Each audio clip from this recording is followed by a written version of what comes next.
বাঁকুড়া নামটা শুনলেই আমাদের মাথায় আসে লাল মাটি, মালভূমি, টেরাকোটার মন্দির। কিন্তু আপনি কি জানেন এই বাঁকুড়া নামটির পিছনে রয়েছে এক বৈচিত্র্যময় ইতিহাস।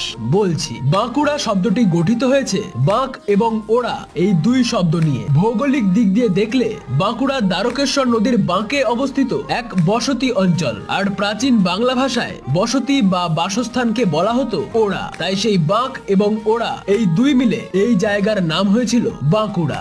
আর একটি প্রচলিত মত অনুসারে রাঢ় অঞ্চলের প্রচলিত লৌকিক দেবতা ধর্মরাজের নাম বাঁকুড়া রায়, আর এই বাঁকুড়া রায়ের নাম থেকেই এই জায়গার নাম হয়েছিল বাঁকুড়া। অন্যদিকে বাঁকুড়া সদর শহরের পাশে বিখ্যাত একতেশ্বর মন্দিরের শিবলিঙ্গটি বাঁকা ভাবে অবস্থিত, আর তা থেকেই এই বাঁকুড়া নামের উৎপত্তি। আবার কারো কারো মতে মল্লরাজ বীরহাম্বীরের এক পুত্রের নাম ছিল বাঁকুড়া, যার অধীনে ছিল এই পুরো বাঁকুড়া অঞ্চলটি।